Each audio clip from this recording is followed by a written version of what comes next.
आपका ध्यान इस बात के ऊपर आकर्षित करना चाहूंगा। अध्यक्ष महोदय, फैमिली कोर्ट्स का मतलब सिर्फ ये नहीं है कि पति पत्नियों का विवाद, कि बच्चा किसके कब्जे में जाएगा, बच्ची किसके कब्जे में जाएगी, एलिमनी की अमाउंट कितनी होगी, कब दी जाएगी, कैसे दी जाएगी, घर किसके कब्जे में जाएगा, किसके हिस्से में जाएगा। फैमिली कोर्ट्स का मतलब हम सिर्फ यही समझते हैं और बहुत सारे जितने भी सम्मानीय सदस्यों ने कहा है, इन्हीं का उदाहरण दिया है। मैं मंत्री जी आपसे हाथ जोड़कर विनती करना चाहूंगा, हम एक ऐसे समाज के अंदर रहते हैं जहां एक नई संस्कृति को हम देख रहे हैं कि हमारे बूढ़े माँ बाप जिन्होंने हमें पाल पोस कर बड़ा किया है, जब वो बूढ़े हो जा रहे हैं तो इस देश के अंदर बहुत सारे ओल्ड एज होम्स खोले जा रहे हैं, वृद्ध आश्रम खोले जा रहे हैं।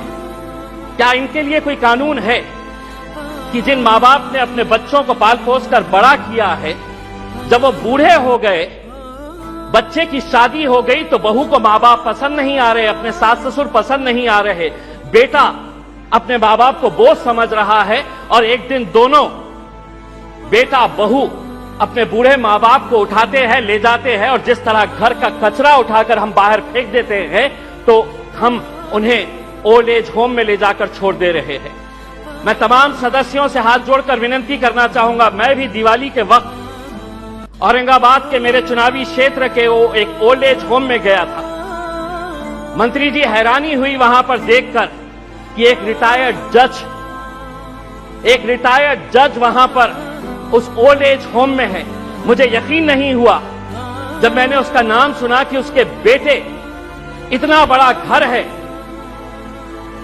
ऐसा नहीं है कि बहुत गरीब है कि अब माँ बाप को पाल नहीं सकते हैं, लेकिन एक रिटायर्ड जज भी उस ओल्ड एज होम में जब हमने देखे तो तब समझ में आया कि ये समाज कहां जा रहा है करके। तो ऐसे लोगों के लिए क्या कानून होना चाहिए फैमिली कोर्ट के जरिए? पति पत्नियों का विवाद तो जो है ये जिंदगी भर चलता रहेगा, इन्हें भी इंसाफ मिलना चाहिए, लेकिन वो बूढ़े माँ बाप कहां जाएंगे? फैमिली कोर्ट के अंदर कुछ ऐसा सेक्शन लाया जाए कि जो बेटा अपने माँ बाप को कूड़ादान समझकर, कचरा समझकर ओल्ड एज होम में डाल रहा है, उसे अखबार के अंदर एक नोटिफिकेशन अपनी तस्वीर के साथ, अपनी फोटोग्राफ के साथ उस अखबार में उसे ये नोटिफिकेशन देना होगा कि मैं अपने माँ बाप को ओल्ड एज होम में डाल रहा हूं। ऐसे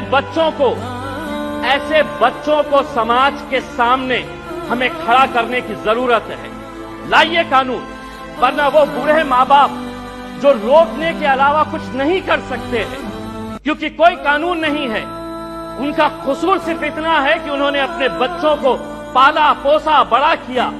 पूना में किसी ओल्ड एज होम के अंदर जाइए, ज्यादातर वो परिवार के बूढ़े माँ बाप मिलेंगे कि जिनके बच्चे इंजीनियर हो गए। इंजीनियर होने के बाद वो यूएस में पैसा कमाने के लिए गए, पैसा कमा रहे हैं, लेकिन माँ बाप के लिए एक कमरे का घर नहीं है तो ओल्ड एज होम में लेकर जाकर छोड़े। ये एक संस्कृति हम डेवलप कर रहे हैं। फैमिली कोर्ट्स के जरिए मैं मंत्री जी आपसे ये अनुरोध करना चाहूंगा कि आप कुछ ऐसा कानून इन लोगों के लिए भी लेकर आइए जो बच्चे अपने माँ बाप को आज यहां पर ले जाकर छोड़ रहे हैं।